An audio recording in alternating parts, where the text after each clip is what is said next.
Praise the lord. హల్లెలూయా. దేవుని మహిమ కలుగును గాక. సమస్త మహిమ ఘనత ప్రభావం దేవునికి చెల్లును గాక. ఆమేన్. కూడి వచ్చిన మీ అందరిని బట్టి మీకు వందనస్తుడై ఉన్నాను.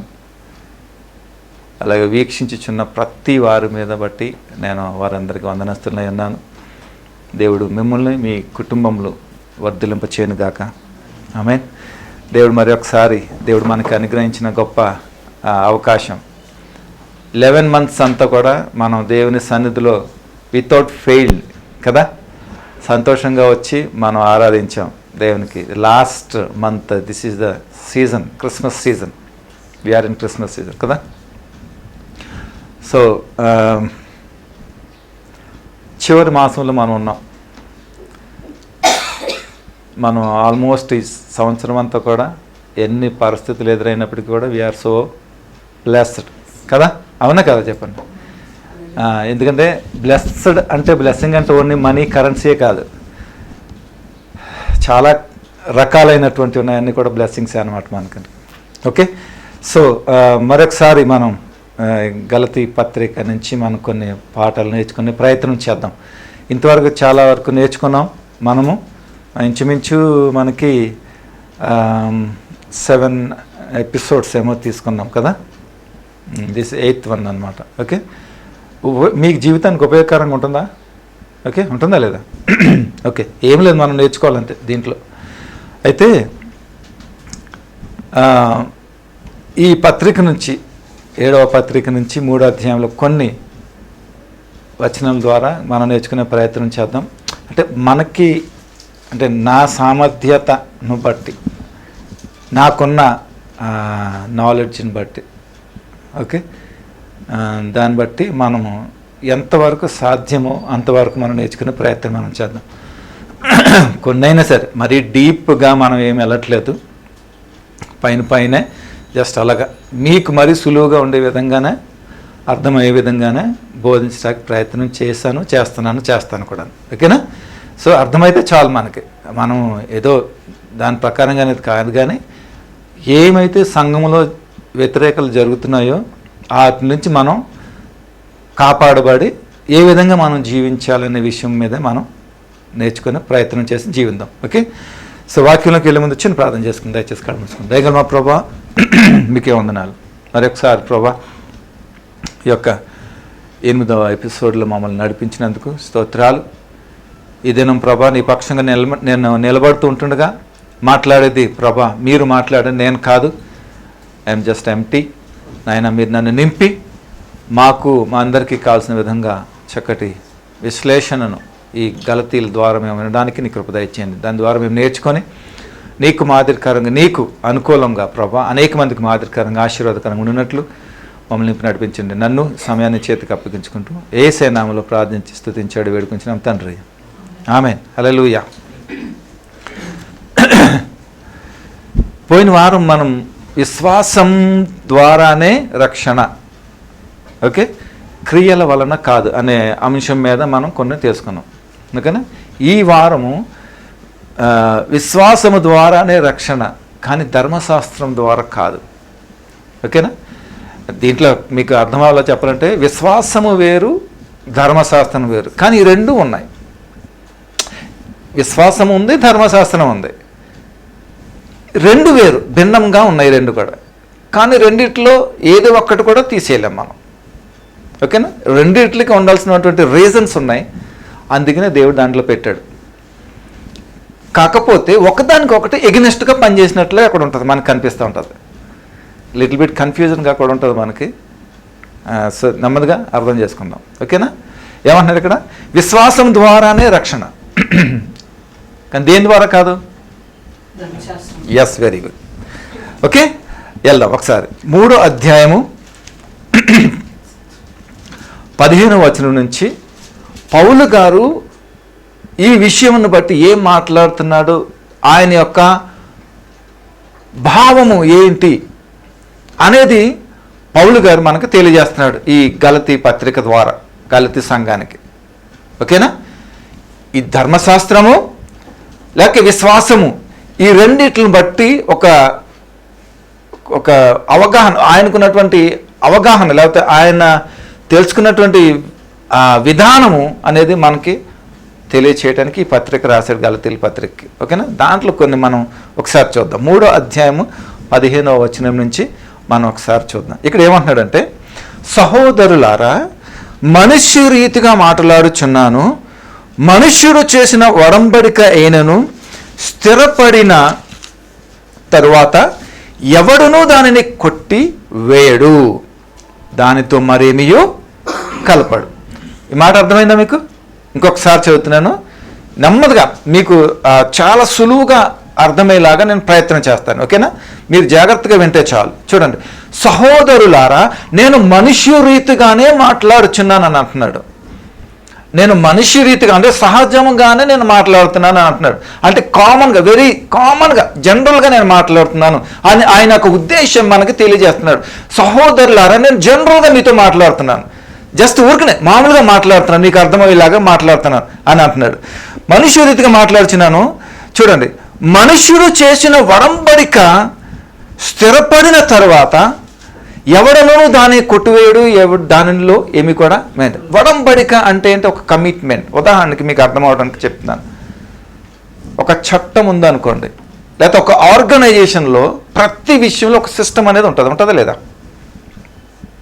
తెలుసు కదా మీకు అందరికీ. ప్రతి ఆర్గనైజేషన్ ఒక సిస్టమ్ అనేది ఉంటుంది. అంతెందుకు, మన కుటుంబాలు ఉన్నాయి కదా, మన కుటుంబంలో సిస్టమ్ అనేది ఉందా లేదా? ఉంటుందా లేదా? లేకుండా ఉంటాయా? నాకు తెలిసి, ఇన్ మై నాలెడ్జ్, నాకు తెలిసి, ఎందుకంటే చిన్నప్పటి నుంచి మా నాన్నమ్మ గారు, మా అమ్మమ్మ గారు ఇంట్లో పాడి పంటలు అవన్నీ ఉంటాయి కాబట్టి నాకు తెలుసు, అవన్నీ పొలాలు అవన్నీ ఉంటాయి కాబట్టి నాకు తెలుసు. అందుకని చెప్తున్నాను, ప్రతి ఇంట్లో సిస్టమ్ అనేది ఉంటుంది. దాన్నే ఒక లా అనుకోవచ్చు మనం. ఏమండి? ఇప్పుడు ఎవరి ఇంట్లో నా సిస్టమ్ లేకుండా ఉంటుందా? పశువుల పాకలో పశువులు కూడా సిస్టమ్ ఉంటుంది. నమ్మితే దేవునికి స్తోత్రం చెప్పండి. ఎందుకు చెప్తున్నానంటే కొన్ని విషయాలు కొన్ని ఇంట్లో సిస్టమేటిక్ ఉండదు, ఎలా పడితే అలా ఉంటుంది అనమాట. అందుకోసం చెప్తున్నాను, మీ ఇల్లు అలా ఉండకూడదు. ఒక సిస్టమ్, ఒక క్రమశిక్షణ, ఒక ప్రాపర్ వే అనేది మీలో ఉండాలన్నమాట. ఓకేనా? అర్థమవుతుంది. చూడండి, చట్టము చేశారనుకోండి, ఒక ఆఫీస్కి, ఒక కంపెనీకి ఒక సిస్టమ్ ఉంటుంది, టర్మ్స్ ఉంటాయి అండ్ కండిషన్స్ ఉంటాయి, దాని ప్రకారంగా రూల్స్ అండ్ పాలసీస్ ఉంటాయి, దాని ప్రకారంగానే అది మూవ్ అవుతుంది. అవునా? ఎదురైన పరిస్థితులను బట్టి ఈ సిస్టమ్ ఏమైనా మారుతుందా? మారటానికి వీలేదు. ఎందుకు? చట్టం చేయబడింది అంతే. ఎవరైనా సరే చట్టానికి లోబడాల్సిందే. అర్థమైంది కదా మీకు? ఇదన్నమాట మనుష్యుడు చేసినటువంటిది. అయితే ఇక్కడ పౌలు గారు మనతో ఏమంటున్నాడంటే, దేవుడు అబ్రహాముతో చేసిన నిబంధన, ఆ నిబంధన తర్వాత వచ్చినటువంటి ధర్మశాస్త్రం ఉంది చూసావా, ఈ ధర్మశాస్త్రం వచ్చి దేవుడు అబ్రహాముతో చేసిన నిబంధనని ఓవర్కమ్ చేయలేకపోయింది అని అంటున్నాడు ఇక్కడ. అర్థమవుందా లేదా మీకు? చూడండి, దేవుడు అబ్రహాముతో ఒక నిబంధన ఏర్పాటు చేసుకున్నాడు, ఒక వాగ్దానాన్ని ఏర్పాటు చేసుకున్నాడు. ఏం వాగ్దానము? అనేక వాగ్దానాలు ఉన్నాయి. నీకు సంతానం ఇస్తాను, నీ సంతానం దీవిస్తాను, ఇసుక లేని వాళ్ళు దీవిస్తాను, ఇలాంటి చాలా చాలా చాలా చాలా ఉన్నాయి. ఓకే, వాగ్దానం అనేది స్థిరపరచుకున్నాడు. దేవుడు ఎప్పుడైతే వాగ్దానాన్ని స్థిరపరచుకున్నాడో అబ్రహాం గారితో, తర్వాత వచ్చినటువంటి ధర్మశాస్త్రం ఏదైతే ఉందో అది దేవునికి, అబ్రహాం గారికి స్థిరపరచబడినటువంటి ఈ వాగ్దానాన్ని అది ఓవర్కమ్ చేయలేకపోయింది అన్నమాట అక్కడ. అంటే దాన్ని ఏ విధంగా కూడా రూల్ చేయలేకపోయింది అక్కడ. ధర్మశాస్త్రం యొక్క ప్రభావము ఈ వాగ్దానము మీద ఏ విషయంలో కూడా, ఎలాంటి పరిస్థితుల్లో కూడా ప్రభావం చూపించలేకపోయింది అనమాట. ఇది పౌలు గారు చెప్పింది. అర్థమైందా మీకు? ఏ నిబంధన అయితే స్థిరపరచుకున్నాడో అబ్రహాము ద్వారా, ఆ నిబంధనను వచ్చినటువంటి ధర్మశాస్త్రం యొక్క నియమ నిబంధనలు, కట్టడలు అవన్నీ కూడా దాని ప్రభావం దీని మీద చూపించలేకపోయినాయి అనమాట. ఇది పౌలు గారు చెప్పింది అనమాట. ఈ నిబంధన, అలాంటి నిబంధన స్థిరపరచుకున్నాడు దేవుడు అబ్రహాముతో జీవితంలో అనమాట. తర్వాత 16 ఒకసారి చూద్దాం. ఇక ఈ పాయింట్ అర్థమైందా మీకు? అర్థమైందా లేదా? ఓకే, పాయింట్ టు పాయింట్ మీకు చెప్పుకుంటూ వెళ్తాను, ఓకేనా? తర్వాత 16 వచనం చూద్దాం. అబ్రహామునకును అతని సంతానమునకును వాగ్దానములు చేయబడును. చూడండి, ఇక్కడ జాగ్రత్తగా గమనిస్తే సింగులర్ ఉంది, ప్లూరల్ ఉంది ఇక్కడ, ఓకేనా? ఒకసారి చెప్పండి. ఇక్కడ చూడండి, ఇక్కడ అబ్రహామునకును అతని సంతానమునకును వాగ్దానములు చేయబడును. ఆయన అనేకులను గూర్చి అన్నట్లు నీ సంతానములకును అని చెప్పక ఒకని గూర్చి అన్నట్టే నీ సంతానమునకును అనెను. ఆ సంతానం ఎవరు? క్రీస్తు. ఓకేనా? ఇక్కడ నాకు ఒక పాయింట్ నా ఆలోచనలో పడింది ఏంటంటే, నీ సంతానమునకును అని అన్నాడు దేవుడు. అంటే ఒక పాయింట్, అంటే నాకు వచ్చిన ఆలోచన ఏంటంటే, ఇద్దరు ఉన్నారు ఇక్కడ. ఎవరు? ఇస్సాకుకు ముందు ఇంకొక ఆయన వచ్చాడు కదా. అబ్రహాముకు తెలీదు అలా వస్తాడని, కానీ దేవునికి తెలుసు. నా వారసుడికి, నా సేవకుడికి ఇచ్చే ఏంటది, మన గర్భఫలం లేదంటే ఆ వారసత్వానికి ముందు ఇంకొకడు వస్తాడని తెలుసు. అందుకనే ఇక్కడ ఏమన్నాడు తెలుసా? నీకును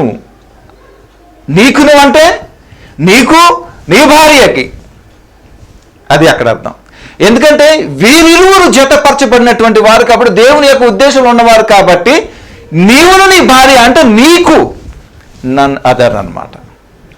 గమనించండి, ఏమన్నాడు? నీకు సంతానం ఇస్తానన్నా. అబ్రహామునకును అతని సంతానమునకును వాగ్దానములు చేయబడెను. ఆయన అనేకులను గూర్చి అన్నట్లు నీ సంతానములకును అని చెప్పక ఒక్కని గూర్చి అన్నట్టే అని నీ సంతానమునకును అనెను. ఆ సంతానము క్రీస్తు. దేవుని స్తోత్రం కలుగును గాక. హల్లెలూయా. అబ్రహాముకు చేసిన వాగ్దానాలు క్రీస్తే వారసుడని ఇక్కడ పౌలు గారు చెప్తున్నాడు మనకి. క్రీస్తు ఎలా వస్తాడు? అప్పుడు క్రీస్తు లేడు కదా. క్రీస్తు ఎలాగా? అవునా కదా, క్రీస్తు లేడు కదా. మరి ఈ వాగ్దానాలకు ఈ సంతానానికి క్రీస్తు అని ఎందుకు అంటున్నాడు అని అంటే, గమనించండి,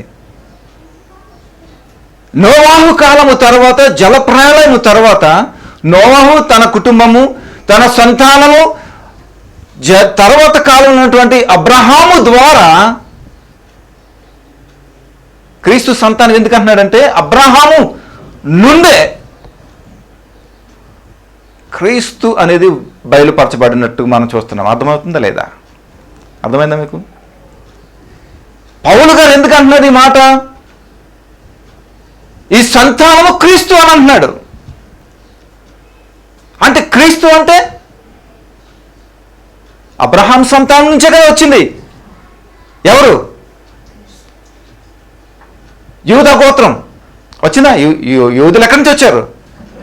అబ్రహాం నుంచి వచ్చారు కదా. కరెక్టేనా కదా? అందుకని ఏమంటున్నాడు? ఈ సంతానము ఎవరు అంటున్నాడు? క్రీస్తు అని అంటున్నాడు. అంటే ఎక్కడ వేసుకున్నాడు దేవుడు ప్రణాళిక?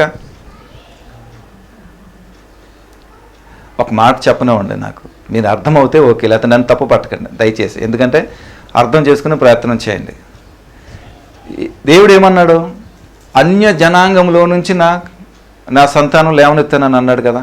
ఆయన అలాగే అబ్రహాంని అన్ని జనుల్లో తీసుకున్నాడు. అవునా? ఇక్కడ ఏమంటున్నాడు? ఆ సంతానము, అబ్రహాంకి ఇచ్చినటువంటి సంతానము క్రీస్తు అని అంటున్నాడు. అంటే క్రీస్తు ఎక్కడి నుంచి వచ్చాడు మీరు చెప్పండి.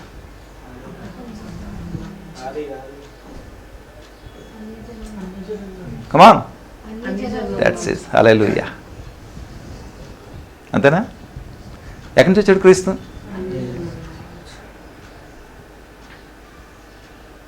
తర్వాత ఇశ్రాయేల్గా చేపట్టాడు. అంతేనా? ఒప్పుకుంటున్నారా లేదా? కరెక్టేనా? చూడండి ఇక్కడ ఏమంటున్నాడు? నీ సంతానములకును అని చెప్పక ఒక్కని గూర్చి అన్నట్టు నీ సంతానములను, ఆ సంతానము క్రీస్తు. ఆమేన్, హల్లెలూయా. పౌలు గారి యొక్క భావం ఏంటంటే, అబ్రహాముకి ఇచ్చిన సంతానం అంతా కూడా ఎవరు అంటున్నాడు? ఆయన క్రీస్తు అన్నాడు. అబ్రహాము గారు ఈ పౌలు గారు ఆయన ఏమనుకుని అధ్యయనం చేసి ఉంటాడు అసలు ఏంటి పరిస్థితి అనేది అన్నమాట. వండర్ఫుల్ కదా, అద్భుతమా లేదా చెప్పండి. చేశాడు అనమాట. చేసి చూడండి ఏమంటున్నాడు ఆయన, చూడండి, ఎవరైతే క్రీస్తునందు ఉంటే అబ్రహాముకి ఇచ్చినటువంటి సంతానము, ఆ సంతానము క్రీస్తు అయితే, క్రీస్తు మూలంగా ఎవరైతే ఆ సంతానము జీవిస్తారో, క్రీస్తు మూలంగా ఎవరైతే ఆ సంతానం నడుస్తుందో వారందరూ కూడా ఎవరికి సంబంధించిన వారందరూ కూడా క్రీస్తుకు సంబంధించినటువంటి వారు. అర్థమైందా? వారంతా దేనికి సంబంధించిన వారండి? చూడండి, అబ్రహాము సంతానము ఇచ్చినటువంటి వారు ఎందరైతే క్రీస్తును గనక అంగీకరించి క్రీస్తును వెంబడించి కోరుతున్నారో వారందరూ కూడా ఎవరి సంతానం అండి? క్రీస్తులో ఉన్నటువంటి, క్రీస్తుతో జత కట్టబడి క్రీస్తుతో నడిచేవారుగా వారందరూ కూడా ఉన్నారు. అర్థమవుతుందా? చూడండి, అబ్రహామునకును అతని సంతానమునకును వాగ్దానములు చేయబడెను, ఆయన అనేకులను గూర్చి అన్నట్లు కాక నీ సంతానములకు అని చెప్పక ఒక్కని గూర్చి అన్నట్టు నీ సంతానమున నేను ఆ సంతానం. ఎందుకంటే దేవుడు రావటానికి ఎక్కడ పునాది వేసుకున్నాడో ఒకసారి అర్థం చేసుకోండి. భూమి మీదకి రావడానికి, యూదా గోత్రం తీసుకురావడానికి, యూదా గోత్రం నుంచి ఆయన రావడానికి ఎవరిని వేసుకున్నాడు? అన్యుడైనటువంటి అబ్రహాముని వేసుకున్నాడు అనమాట. దేనికి స్తోత్రం కలిగాను. అర్థమైందా మీకు? తర్వాత చూడండి ఒకసారి 17వ వచనం ఒకసారి చూద్దాం. నేను చెప్పునదేమనగా, చూడండి, నేను చెప్పునదేమనగా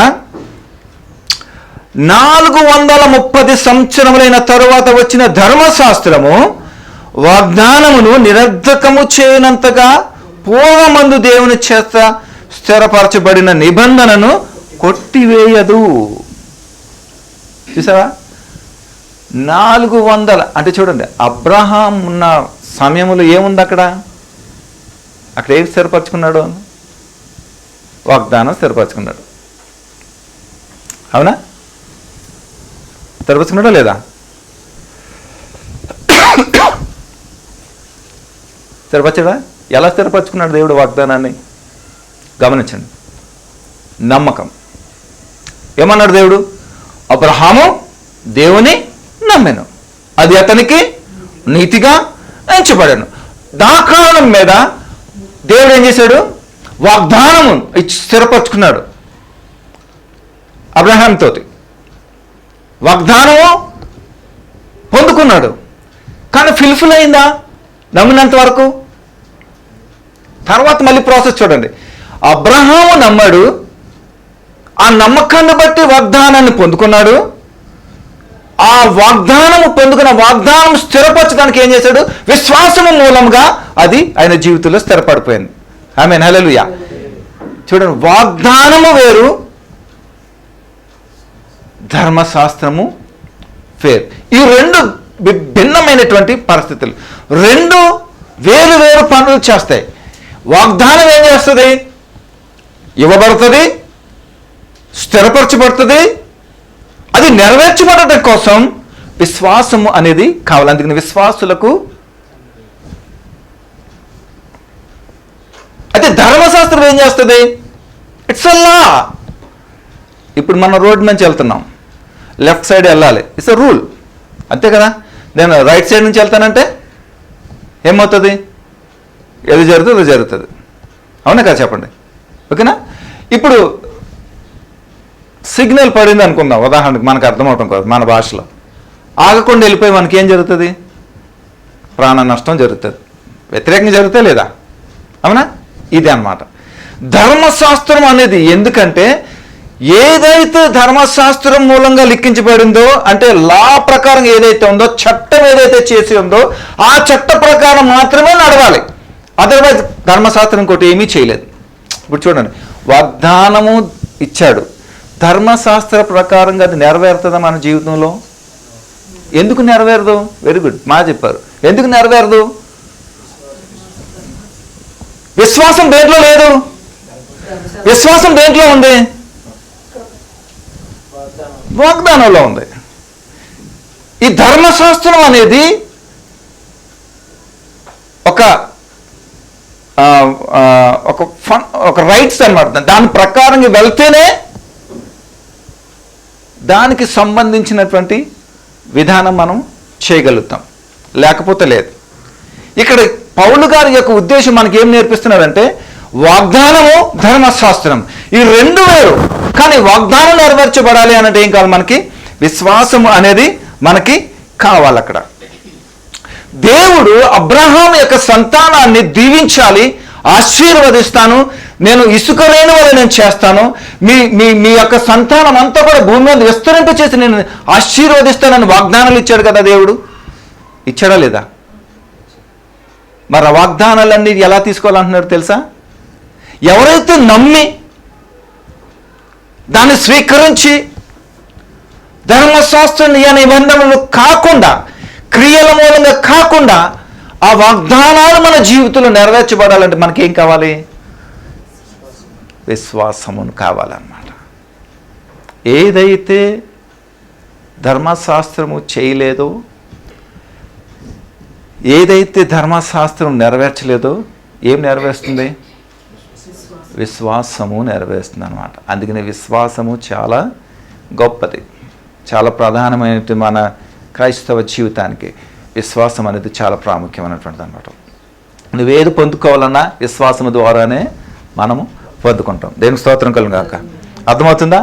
అంత మాత్రమే కాకుండా దేవుడిచ్చిన వాగ్దానాలని విశ్వాసము ద్వారా కాకుండా క్రియల మూలంగా ఉన్నటువంటి ధర్మశాస్త్రం ద్వారా మనం అప్లై చేసుకునే ప్రయత్నం మనము చేయకూడదు. ఒకవేళ అలా చేస్తే అది నిరర్థకమే అవుతాయి మన జీవితంలో తప్ప మన జీవితంలో ఏమి కూడా జరగవు అన్నమాట. దేవునికి స్తోత్రం.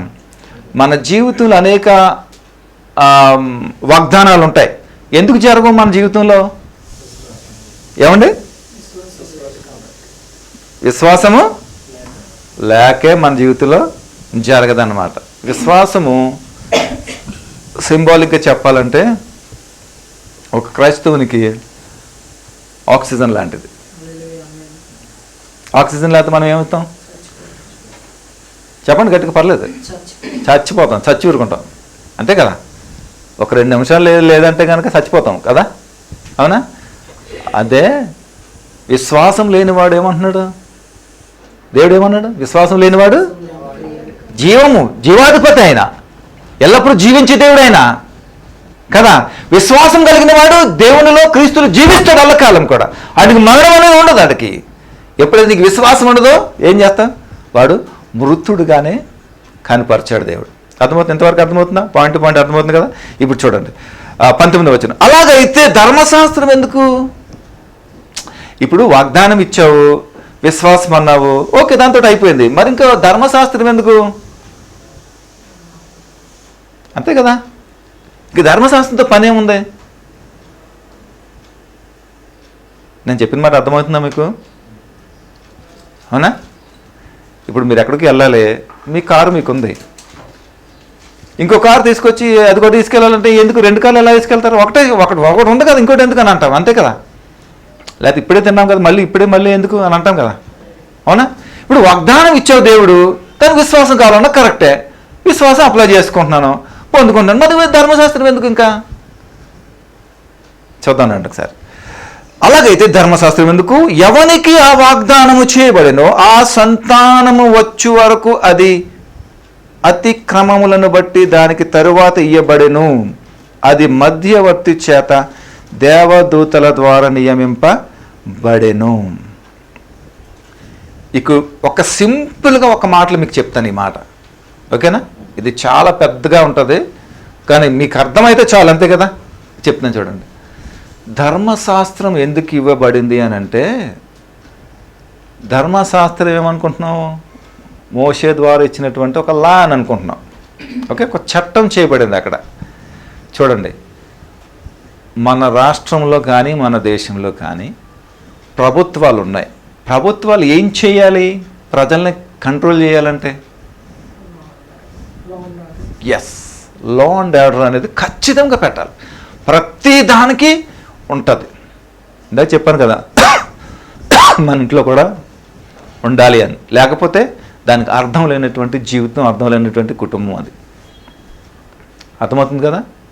అలాగే దేవుడు అబ్రహాముని ఎన్నుకొని అబ్రహాము యొక్క సంతానము క్రీస్తుగా ఆయన ఏర్పరచుకుని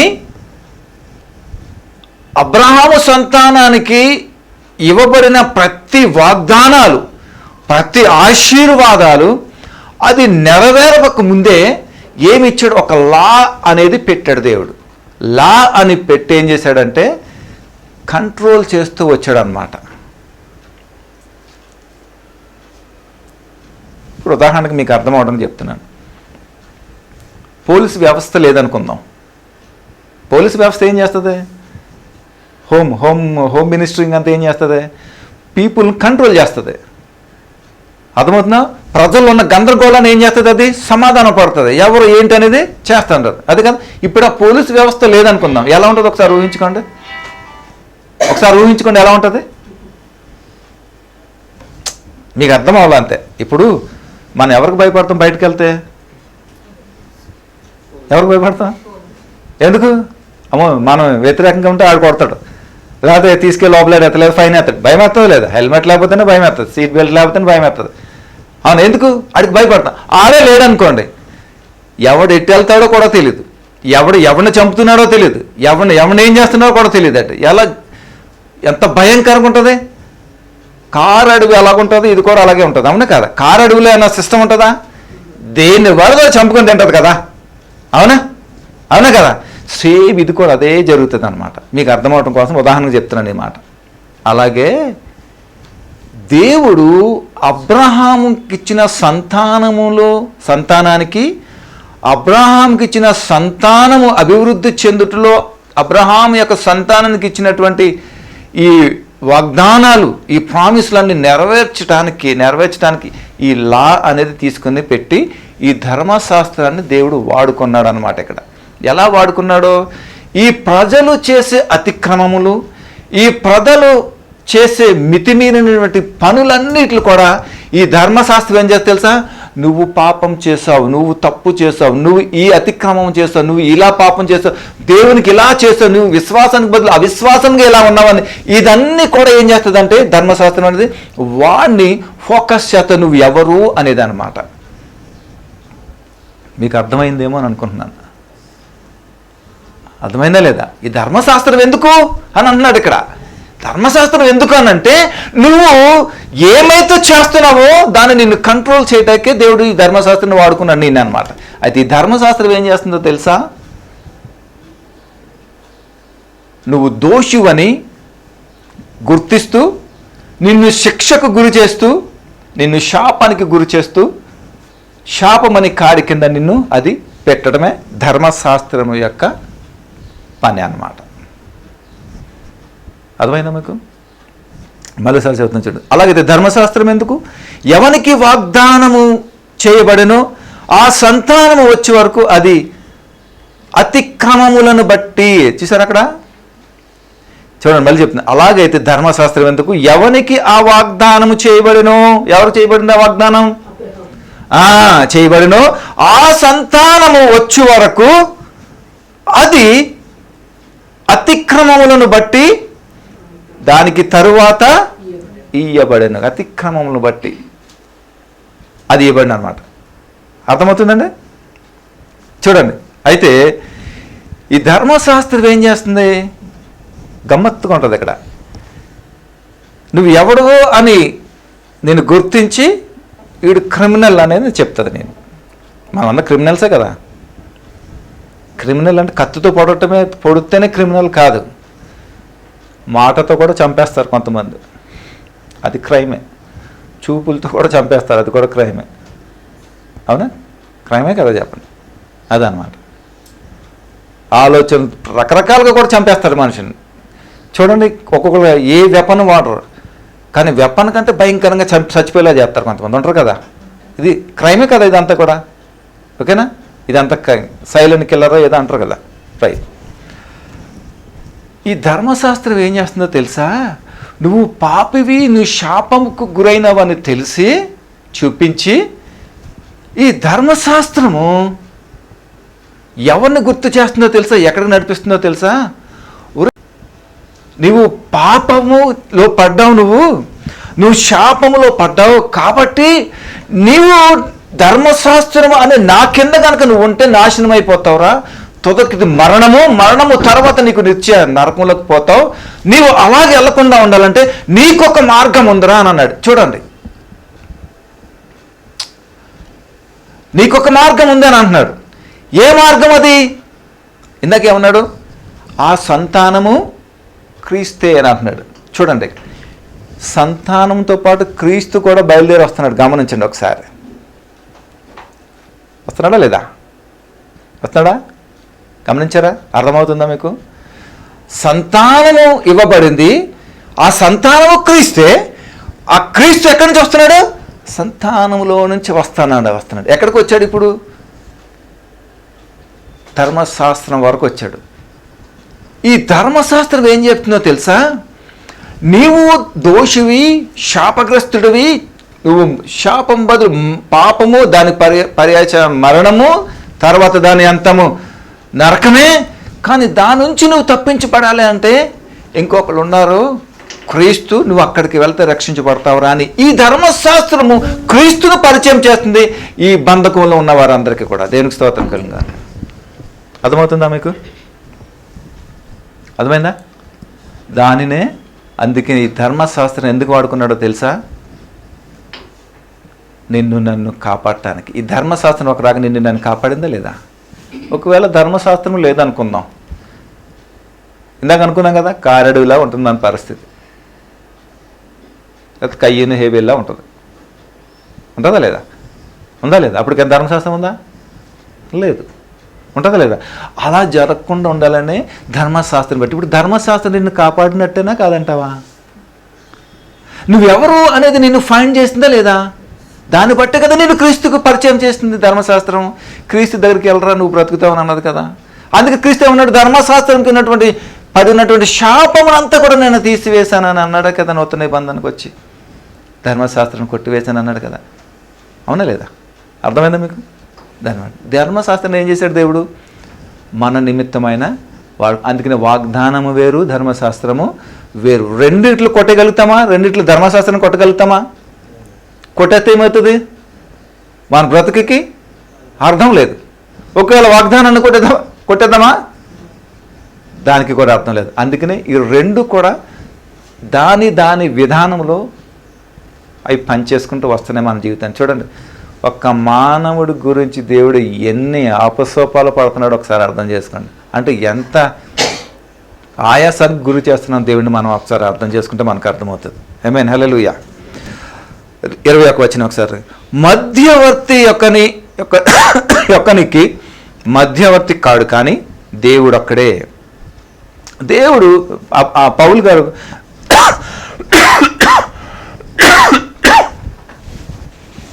పౌలు గారు ఏమంటున్నారంటే,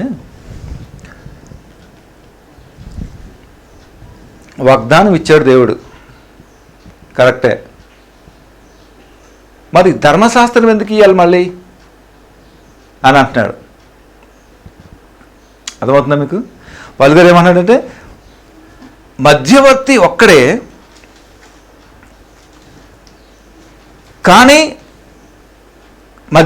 చూడండి, మధ్యవర్తి ఎవనికి మధ్యవర్తి కాడు, కానీ దేవుడు ఒక్కడే అని అంటున్నాడు ఇక్కడ. అబ్రహాముకి వాగ్దానాలు ఇచ్చాడు దేవుడు. వాగ్దానాలు ఇచ్చిన తర్వాత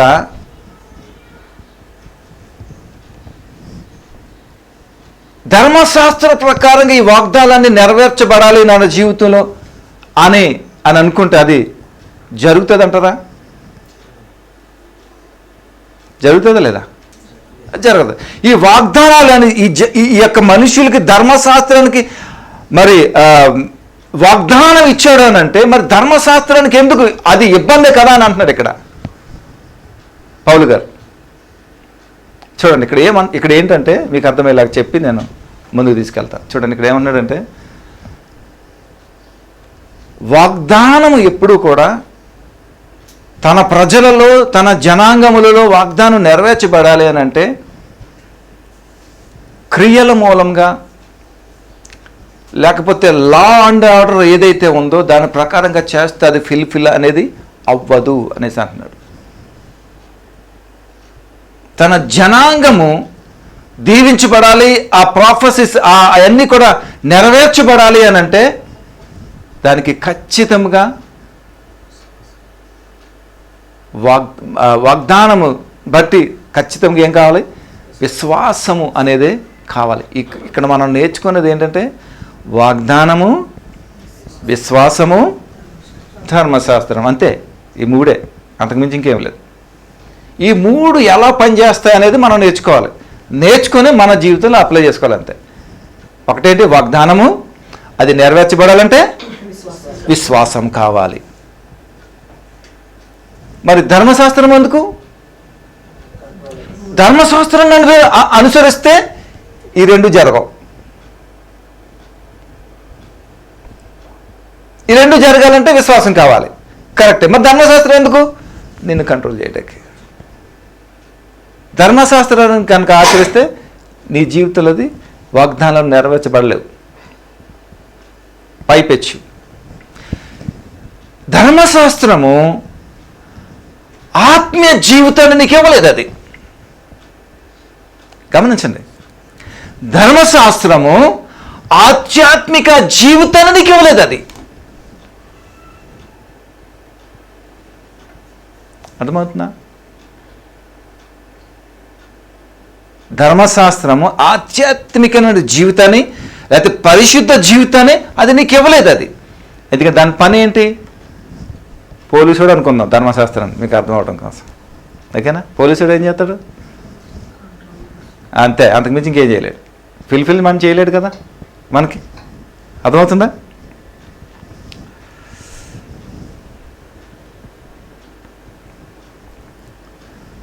అయితే నీతి ఏం చేస్తుందో తెలుసా? పరిశుద్ధతను, ఆధ్యాత్మిక జీవితాన్ని మనకి అనుగ్రహిస్తుంది. ధర్మశాస్త్రం ఇవ్వలేనిది ఏమిస్తుంది? విశ్వాసం ద్వారా నీతి అనేది మనకి అనుగ్రహించబడుతుంది. నీతి ఎలాగొచ్చింది మనకి? మనం ఎంతో వినయ విధేయతలతో ఎంతో పరిశుద్ధంగా జీవిస్తే మనకు నీతి వచ్చింది, అంతేనా? కొడతాను పట్టుకొని. నీతిమంతుడు ఎలాగయ్యా మనం? ఉచితముగా తన కృపను బట్టి మనము నీతిమంతులుగా తీర్చబడ్డాం. వాళ్ళే చెప్తున్నారు, బాడీ బిల్డింగ్ చేసేసాను నాకు ఎంత వచ్చేసింది అన్నట్టు చెప్తున్నారు మీరు. అర్థమవుతుందా? ఆ నీతిని నేను చేసింది తెలుసా? పరిశుద్ధతలోకి, ఆధ్యాత్మిక జీవితాన్ని నీకు అది అవలంబించింది అనమాట. ఏమైనా? హల్లెలూయా. తర్వాత 21, ధర్మశాస్త్రము దేవుని వాగ్దానములకు విరోధమైనదా?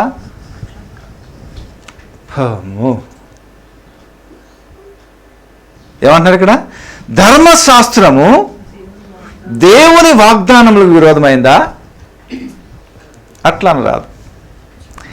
జీవింపచేయ శక్తి గల ధర్మశాస్త్రము ఇయ్యబడి ఉన్న ఎడల వాస్తవముగా నీతి ధర్మశాస్త్రం మూలంగానే కలుగును కానీ, అక్కడే ఉంది విషయం అంతా. ఇస్తానులే కానీ అంటే ఏముంది అక్కడ? ఏదో పెట్టాడు అనమాట. మళ్ళీ కానీ ఎందుకురా బాబు అని అంటాం కదా. ఇప్పుడు మీరు ఎవరైనా 1,00,000 రూపాయలు అడిగారు అనుకో, జీతం ఎవరా బాబు 1,00,000 రూపాయలు అప్పు అడిగారు అనుకో, ఇస్తా కానీ అని అన్నాడు అనుకో, అయిపోయింది బాబు వీడు ఇవ్వడానికి డిసైడ్ అయిపోతాం మనం. గానీలో అంత ఉంటుంది అనమాట. చూడండి, ధర్మశాస్త్రము దేవుని వాగ్దానములకు విరోధమైనదా?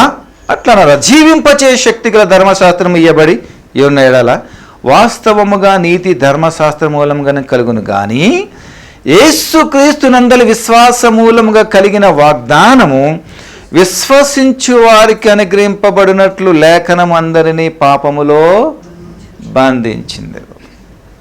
ఎవరు బంధించారు? లేఖనములన్నీ కూడా.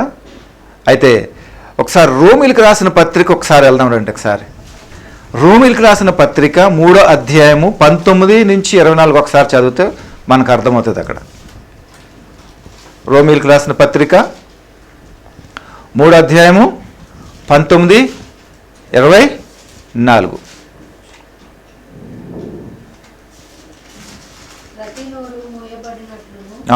సర్వలోకం దేవుని శిక్షకు పాత్రమగునట్లును ధర్మశాస్త్రము చెప్పుచున్న వాటినన్నిటినీ ధర్మశాస్త్రమునకు లోనైన వారితో చెప్పుచున్నదని ఎరుగుదుము. ఆమేన్. అంతేనా? చూసారా ఇక్కడ ఏమంటున్నాడు? మరొకసారి చెప్తారా?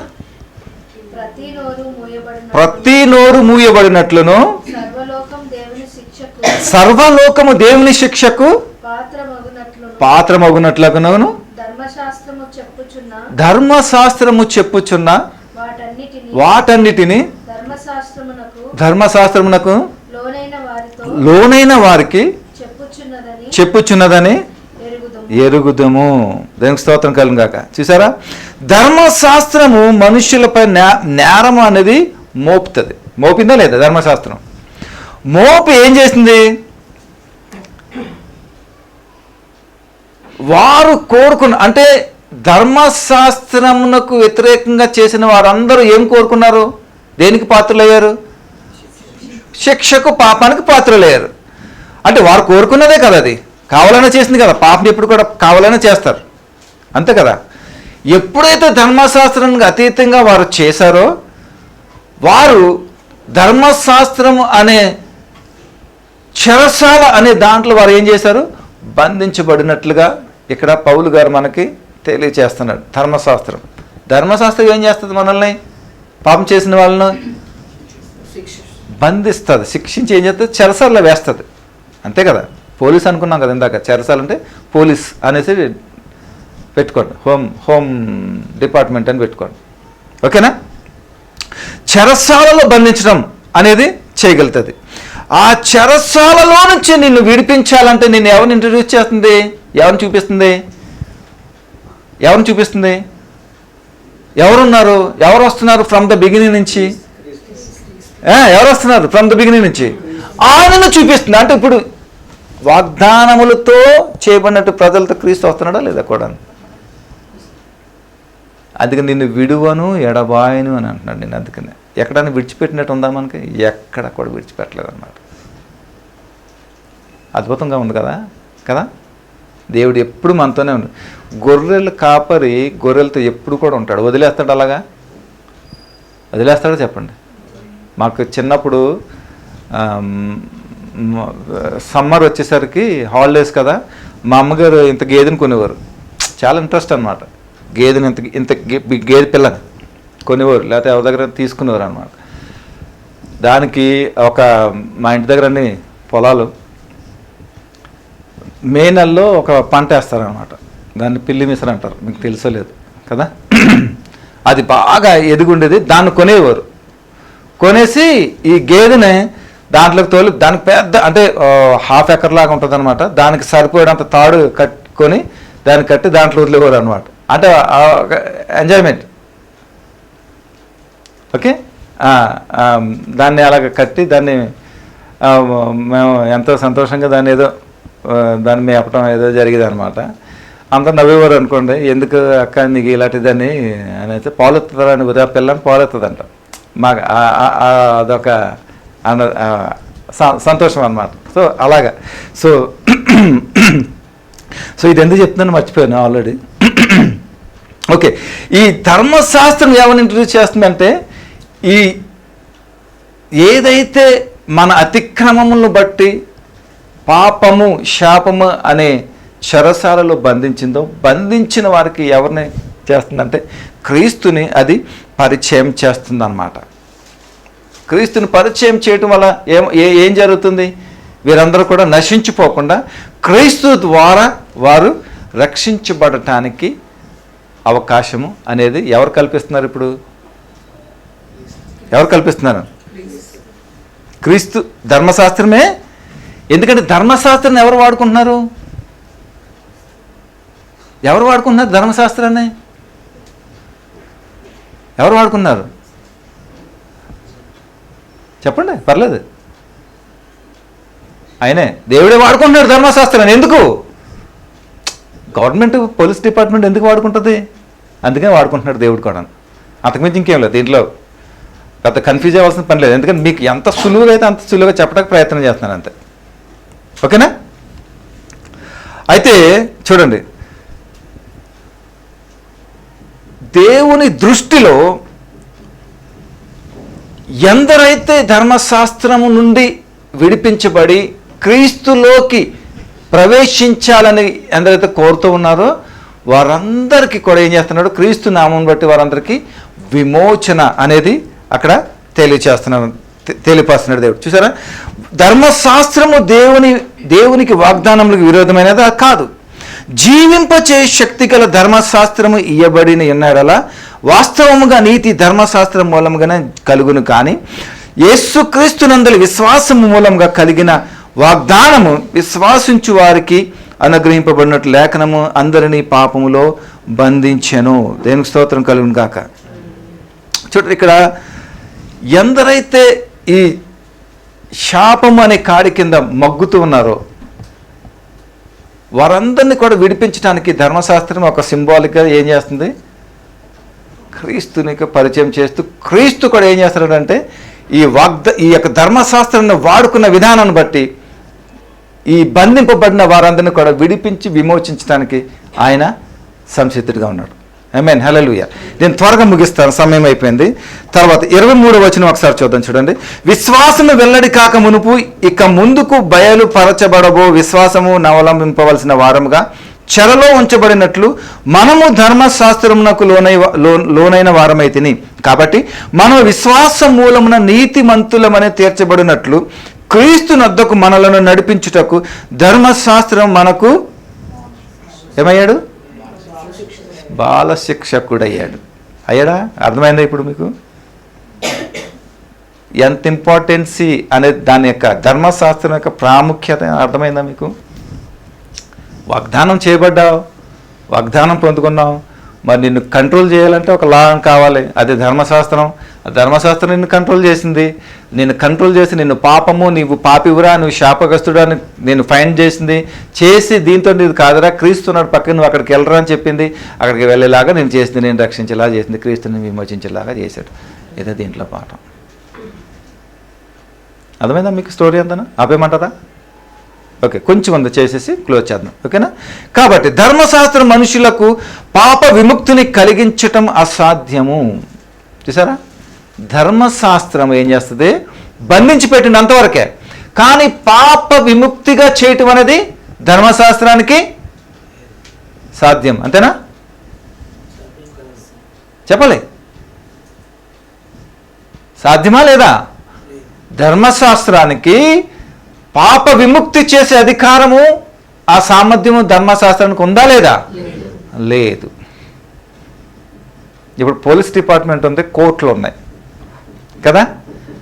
పోలీస్ డిపార్ట్మెంట్ ఏం చేస్తుంది? వీడు దోషి అని డిక్లేర్ చేసి న్యాయస్థానానికి అప్పగిస్తుంది. న్యాయస్థానం ఏం చేస్తుంది? తీర్పు చెప్తుంది. అర్థమవుతుందా? సేమ్ ఇది కూడా ధర్మశాస్త్రము అలాగే పనిచేస్తుంది. హోంలాగా తీర్పు తీర్చేది దేవుడు అన్నమాట. ఆ తీర్పు ఎలా తీర్చాడు? నీ పాపంలో నేను క్షమించాను, నీ శాపంలో నేను క్షమించి, నీ శాపం నా మీద వేసుకుని నేను శాపగ్రస్తుడినై శాపంగా మారి నీ కొరకు నేను చెల్లించి నేను విమోచించాను. ఇది తీర్పు మనకిచ్చాడు దేవుడు. ఇచ్చాడా లేదా? మంచి తీర్పు ఇచ్చాడు లేదా? ఆయన మీద వేసుకొని, అసలు తీర్పు కూడా కాదు ఇది చెప్పాలంటే, ఆయనే దోషిగా వేసుకొని చేశాడు. అంటే క్రీస్తు ద్వారా కలిగిన పాప విముక్తి మార్గం అంతా కూడా వెల్లడయ్యే వరకు వారిని క్రమశిక్షణలో ఉంచే దేవుడు, క్రమశిక్షణలో ఉంచటానికి ఈ పాపము వెల్లడయ్యేంత వరకు, అంటే వెల్లడయ్యేంత వరకు అంటే చూడండి, క్రీస్తు ఎప్పుడు వచ్చాడు మనకి? యేసుక్రీస్తు ప్రభు ఎప్పుడు వచ్చాడు? పాపము పరిపక్వమయ్యేంత వరకు, పరిపూర్ణమయ్యేంత వరకు చూసి చివరిలో మనం పోతామనే స్థితిలో దేవుడు వచ్చాడు మనకి. అప్పుడు వచ్చి ఏం చేశాడు? పాప విముక్తి అని కలిగింది. అప్పటి వరకు ఏమి బంధించింది మనల్ని? ధర్మశాస్త్రం హోల్డ్ చేసి పెట్టింది మనల్ని. ధర్మశాస్త్రం అంటుంది ఇంకా అయిపోతుంది, ఇంకా అయిపోయాడు అనేసరికి కరెక్ట్గా టైంకి క్రీస్తు ఇక్కడ ఉదయించాడు. ధర్మశాస్త్రంలో ఉన్న మనం అందరం కూడా ఏం చేసాము? క్రీస్తు ద్వారా మనము విమోచించబడ్డాము. లేదా? దట్స్ అన్నమాట. మీకు అర్థమైతే సింపుల్ నాలెడ్జ్లో చెప్తాను అంతే, బియాండ్ ఏమి వెళ్ళట్లేదు. వెళ్తే కాస్త టైం ఉండదు, ప్లస్ ఇది కూడా అనమాట. ఓకేనా? సో చూడండి, ఇప్పుడు కాబట్టి మనం విశ్వాసం మూలము నీతిమంతులమని తెచ్చిపడినట్టు క్రీస్తు వద్దకు మనల్ని నడిపించుటకు ధర్మశాస్త్రం మన బాలశిక్షకుడాయను. అర్థమైనా? తర్వాత చూడండి, అయితే విశ్వాసము వెల్లడి ఆయను గనుక ఇక బాల శిక్షణ క్రింద ఉండము. ఎందుకు ఉండము? అక్కడ విశ్వాసం అనేది వెల్లడైంది గనుక ఇక బాల శిక్షణ కింద మనం ఉండవలసినటువంటి అవసరము లేదు. ఇప్పుడు క్రీస్తుని అంగీకరించాలి. ఈ దీని నుంచి మనం బయటికి వెళ్ళాలంటే మనకేం కావాలి? శాపం నుంచి మనం బయటకు వెళ్ళాలంటే ఏం చేయాలి? మనం పాపం నుంచి బయటకు వెళ్ళాలంటే ఏం చేయాలి? దేవుడని విశ్వసించాలి కదా. విశ్వాసము ద్వారానే మనం ఎక్కడికి వెళ్తాం? క్రీస్తు దగ్గరికి వెళ్తాం. అవునా? క్రీస్తు దగ్గరికి వెళ్ళిన తర్వాత ఏం జరుగుతుంది? మనకు కావలసినటువంటి జరగవలసినటువంటి మార్పు అనేది క్రీస్తు ద్వారా మనకి జరుగుతుంది. అవునా? నమ్మకము ఉండడానికే క్రీస్తు మార్గాన్ని ఏర్పరిచింది ఈ ధర్మశాస్త్రం యొక్క విధానం అన్నమాట. అర్థమవుతుందా? అందుకనే ఎప్పుడైతే ఈ మార్గం ఎవరు తెరిచారు? ఒక రకంగా ధర్మశాస్త్రమే చూపించింది క్రీస్తు అనే మార్గం. ఇప్పుడు బీచ్కి వెళ్ళారు ఎప్పుడన్నా? మీకు ఉదాహరణగా చెప్తాను. బీచ్కి వెళ్ళారా? బీచ్ పక్కన పెద్ద గుంత తీశారనుకో, నీళ్లు బాగా ఊరతాయి కదా నీళ్ళు, ఓకేనా? దానికి చిన్నలాగా కొంచెం కట్ చేశారనుకో, ఏమవుతుంది? నీళ్ళని బయటికి వెళ్ళిపోతాయి, అంతే కదా. మీరు ఎప్పుడు ఆడలేదు, బీచ్లకి వెళ్ళలేదేమో మీరు ఎప్పుడు, ఓకేనా? వెళ్ళిపోతాయి కదా, అంతే కదా. ధర్మశాస్త్రం కూడా అలా బంధించిన వారిని ఏం చేసింది? మార్గం చూపించింది. వేరే క్రీస్తు ఉన్నాడు, అక్కడికి వెళ్ళరా అనేసి అన్నమాట. నువ్వు బ్రతుకుతావు అనేది. దేవుడు ధర్మశాస్త్రాన్ని ఆ రకంగా వాడుకున్నాడు. ఒక రకంగా ధర్మశాస్త్రం నిన్ను కాపాడినట్టేనా లేదా చెప్పండి? అర్థమైందా మీకు? దట్స్ అన్నమాట. హల్లెలూయా. 26 యేసుక్రీస్తునందు మీరందరూ విశ్వాసము వలన దేవుని కుమారులై ఉన్నారు. అర్థమైందా? దేనిని బట్టి కుమారులై ఉన్నారు? విశ్వాసమును బట్టి కుమారులై ఉన్నారు. స్వభావ సిద్ధంగా మనుషులు దేవుని సంతానం కాదు. ప్రతి వ్యక్తి దేవుని సంతానం కాదు. అదేంటి? ఎలా అవుతుంది అది? మరి మనుషులందరికీ అబ్రహాం సంతానం అంతగా వాగ్దానం ఇచ్చావు కదా, మరి అందరు మనుషులు దేవుని కాదంటావేంటి? ఎందుకంటే ఎవరైతే విశ్వాసము ద్వారా క్రీస్తును అంగీకరిస్తారో వారు మాత్రమే దేవుని యొక్క కుమారులు, దేవుని యొక్క సంతానమై దేవుని యొక్క వారసులుగా వారు ఉన్నారు. దేవునికి స్తోత్రం కలుగును గాక. అంతే, ఎంతకు మించి ఇంకేం చెప్పండి. మీకు అర్థమైపోయింది కదా ఈ పాయింట్? అర్థమైందా కదా? యేసుక్రీస్తునందు మీరందరూ ఎలా ఉండాలి? విశ్వాసం వలన దేవుని కుమారులై ఉన్నారు. విశ్వాసం ద్వారానే కుమారులు ఉన్నారు. జనాంగం, చాలామంది జనాంగం ఉన్నారు, కానీ ఎవరైతే విశ్వసిస్తారో వారు మాత్రమే క్రీస్తు మూలంగా విమోచించబడతారు. చూడండి, ధర్మశాస్త్రమును అనుసరించిన ప్రతి వారు ధర్మశాస్త్రము వారికి ఆధ్యాత్మిక జీవితాన్ని ఇవ్వలేకపోయింది, ఇవ్వదు. దాని సిస్టమ్ కాదు, దాని పని కూడా కాదు. అదేం చేస్తుంది? నిన్ను ఎవడు అని గుర్తిస్తుంది. నువ్వు విశ్వాసము ద్వారా ఏం చేయాలి? క్రీస్తులోనికి వచ్చి నువ్వు పాప విమోచన నువ్వు పొందాలి. కానీ ఇప్పటికీ కూడా చాలామంది ధర్మశాస్త్రం అనే ప్రక్రియ కిందనే ఉన్నారా లేదా? ఇంకా విమోచింపబడలేదు వాళ్ళందరూ కూడా. అవునంటారా కాదంటారా చెప్పండి? హల్లెలూయా. ధర్మశాస్త్రం యొక్క పని అలాంటిది అన్నమాట. చూడండి, నేను ముగిస్తాను. 27 క్రీస్తులోనికి బాప్తీసం పొందిన మీరందరూ క్రీస్తును ధరించుకొని ఉన్నారు. చూడండి, బాప్తీసం గురించి ఒక చిన్న క్లారిటీ ఇస్తాను. చూడండి, ఎప్పుడు నన్ను అపార్థం చేసుకోకండి. పౌలు గారు ఏమంటున్నాడంటే ఇక్కడ బాప్తీసము, క్రీస్తులో బాప్తీసం తీసుకున్న వాళ్ళందరూ కూడా అంటే అది వ్యర్థం అన్నట్టుగా ఆయన అభిప్రాయాన్ని బట్టి. ఎందుకు వ్యర్థం అని అంటున్నాడంటే, చూడండి, యోహాను గారు బాప్తీసం ఇచ్చినప్పుడు ఒక మాట మాట్లాడతాడు, సర్ప సంతానమా మీకు బుద్ధి చెప్పగలిగినాడు ఎవడు అనేసి అనమాట. ఎందుకు అంటున్నాడు ఆ మాట? మనస్సాక్షి లేనివాడు కూడా వచ్చి బాప్తీసం తీసుకుంటాకి సిద్ధపడ్డాడు అక్కడ.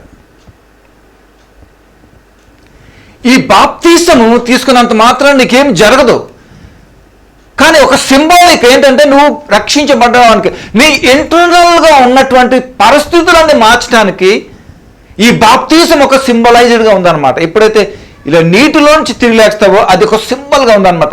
కానీ బాప్తీసం నీటిలో మూలిగినంత మాత్రాన నువ్వు ఏమైపోవు, కానీ నీలో ఉన్నటువంటి కంటెంట్ ఏదైతే ఉందో, నీలో వ్యతిరేకత ఏదైతే ఉందో దానిని మార్చుకోవడం ప్రాముఖ్యం అన్నమాట. కానీ దాని ద్వారా బాప్తీసం తీసుకోవటం అనేది ఒక సింబలైజ్డ్గా ఉందన్నమాట.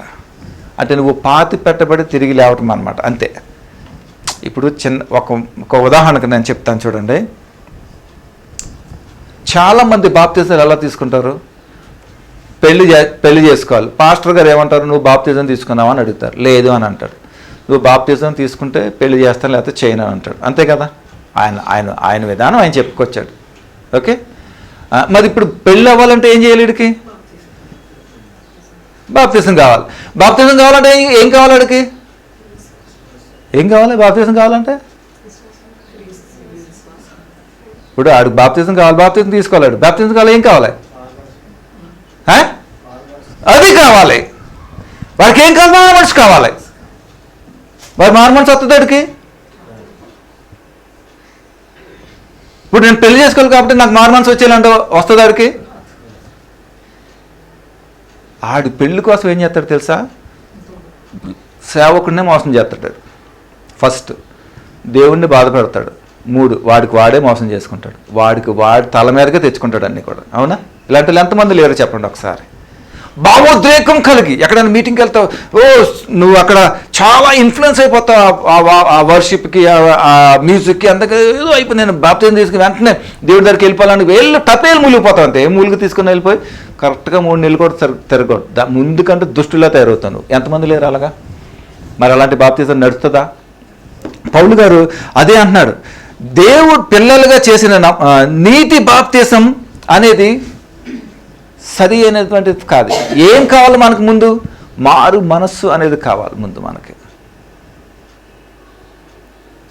అర్థమైంది కదా మీకు? ఇప్పుడు చెప్తున్నాను చూడండి ఒకసారి.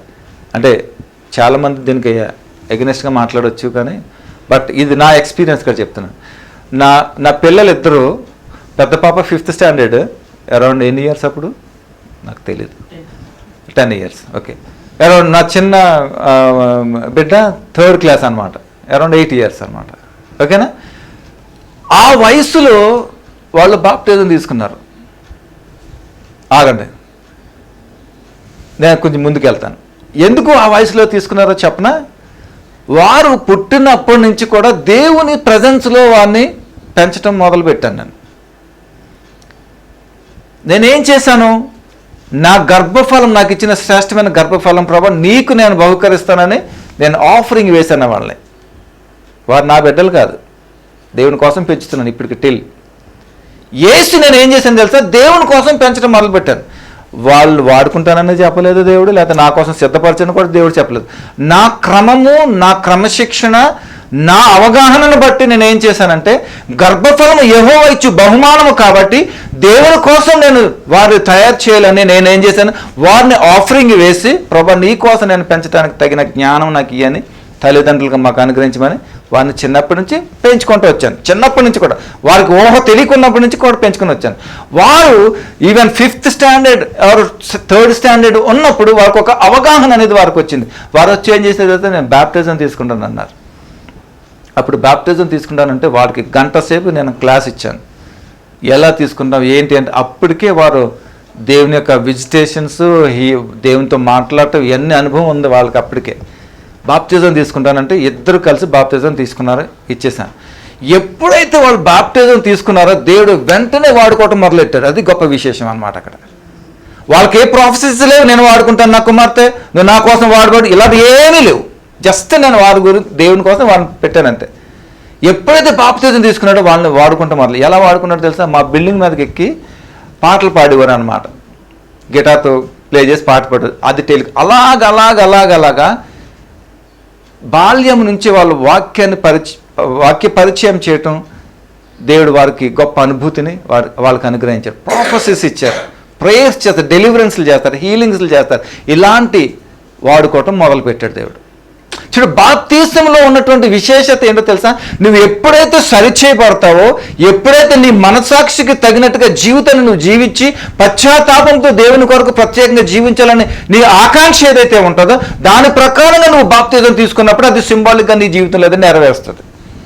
అదర్వైజ్ ఇంకా దానికో ఓకే, దీని యొక్క సారాంశం అన్నమాట. అర్థమవుతుంది కదా? చివరిగా నేను ఒక మాట చెప్తుంది.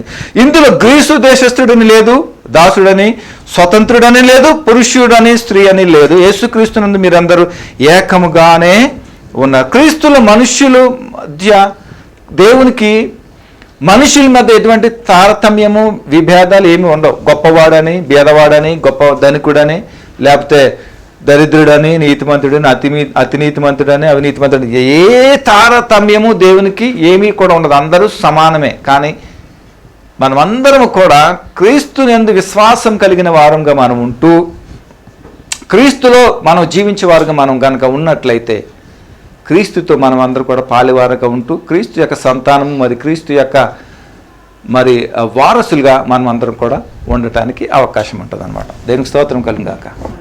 హల్లెలూయా. మీకు ఏమన్నా అర్థమైందా?